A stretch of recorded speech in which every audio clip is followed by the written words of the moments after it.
नमस्कार। सोचिए एक ऐसा जंगल जहां हर रात देवता रासलीला करने आते हैं। और फिर सोचिए एक ऐसी मौत के बारे में जिसने पूरे देश को सच की तलाश में खड़ा कर दिया। आज हम इन्हीं दो रहस्यों की परतों को खोलेंगे जो आस्था और न्याय के सवालों के बीच उलझे हुए हैं, और देखेंगे कि ये हमें सच की तलाश के बारे में क्या सिखाते हैं। तो सवाल ये उठता है कि क्या सदियों पुरानी कोई किंवदंती, कोई कहानी हमें आज के दौर की किसी त्रासदी को समझने में मदद कर सकती है? यही वो सवाल है जो आज के हमारे इस पूरे विश्लेषण के दिल में है। तो चलिए, हमारी पहली कहानी हमें ले चलती है मथुरा की पवित्र धरती निधि वन में।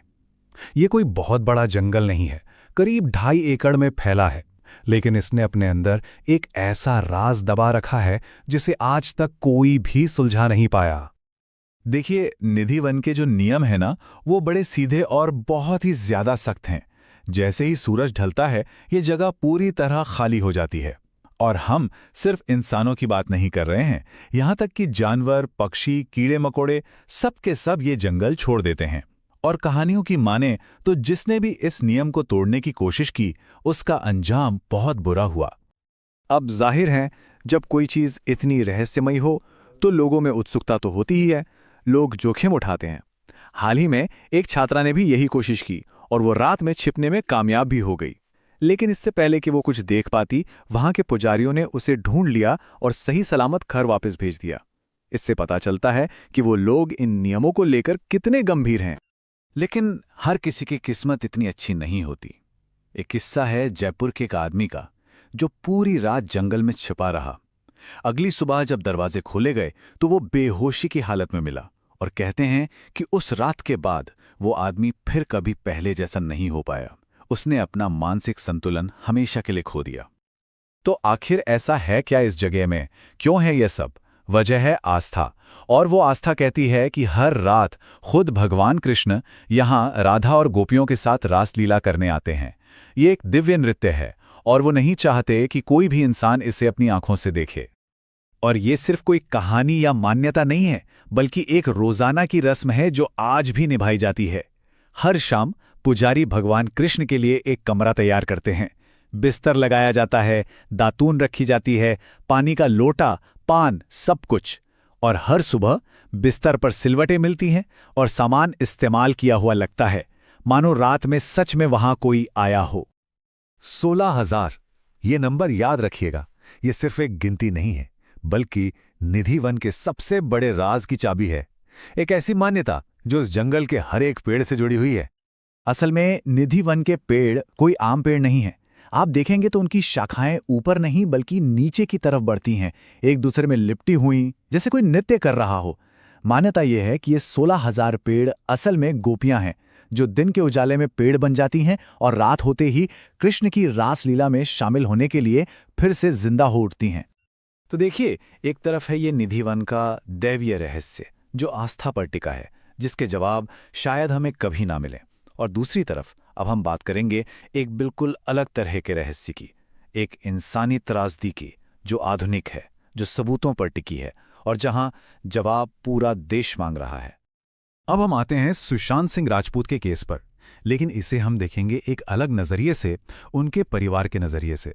उन्होंने एक खुला खत लिखा था जो सिर्फ एक बयान नहीं था, बल्कि एक परिवार का दर्द था, उनकी गुहार थी। ये लाइनें उनके परिवार के लिखे उस खुले खत की शुरुआत हैं। मतलब परिवार साफ कह रहा है कि उन्हें लुटेरों से शिकायत नहीं है, सवाल तो उन पर है जिनके ऊपर रक्षा की जिम्मेदारी थी। ये सीधे सीधे सिस्टम से पूछा गया एक सवाल था। तो चलिए देखते हैं कि इस चिट्ठी में परिवार ने अपनी कहानी कैसे बताई और अपना दर्द दुनिया के सामने कैसे रखा। इस चिट्ठी में परिवार अपने सफर के बारे में बताता है कि कैसे वो एक आम से माता-पिता थे जिन्होंने अपने बच्चों के सपनों को पूरा करने के लिए अपना सब कुछ लगा दिया, और कैसे मां के जाने के बाद पूरे परिवार ने मिलकर ये सपना देखा कि सुशांत एक हीरा बनेगा। और फिर आता है वो आरोप जो इस पूरे मामले के केंद्र में है। परिवार का कहना है कि उनके बेटे को गलत लोगों ने, ठगों, बदमाशों और लालचियों के एक झुंड ने घेर लिया था, जो सिर्फ उसका फायदा उठा रहे थे। उनका गुस्सा सीधे सीधे सिस्टम पर था, उन रखवालों पर जिन्हें वो अंग्रेजों के वारिस कहते हैं। परिवार का आरोप है कि उन्होंने वक्त रहते पुलिस को आगाह किया था, लेकिन उनकी बात को नजरअंदाज किया गया और बाद में जांच को भी सही तरीके से नहीं संभाला गया। इस चिट्ठी में वो उस गहरे दर्द का जिक्र करते हैं जिससे वो गुजरे। सोचिए, उन्हें ठीक से अपने बेटे के जाने का गम मनाने का वक्त तक नहीं दिया गया। ऊपर से उनके बेटे के चरित्र पर मानसिक बीमारी की झूठी कहानियों से हमला किया गया। परिवार ने ये तक कहा कि उन्हें धमकियां दी गई और उनकी इज्जत पर कीचड़ उछालने की कोशिश हुई। और आखिर में परिवार अपनी बात को फिर से दोहराता है, और ये बहुत ज़रूरी बात है। वो कहते हैं कि ये मामला सिर्फ एक इंसान की मौत का नहीं है, ये देश के न्याय और नेतृत्व की पूरी व्यवस्था पर एक बड़ा सवाल है। ये जवाबदेही की मांग है। तो अब हम इन दोनों कहानियों को एक साथ देखें तो हम कहाँ खड़े हैं? एक तरफ निधि वन है जहां सवाल आस्था के हैं और जवाब शायद कभी ना मिले, और दूसरी तरफ सुशांत का केस है जहां सवाल न्याय और सच के हैं और इन जवाबों का इंतजार पूरा देश कर रहा है। ये दोनों ही मामले हमें एक बहुत बड़े सवाल के सामने लाकर खड़ा कर देते हैं कि चाहे रहस्य भगवान से जुड़ा हो या इंसान से, सच को बाहर लाने की कोशिश में हम सब की यानी पूरे समाज की आखिर भूमिका क्या होनी चाहिए, इस पर सोचने की जरूरत है।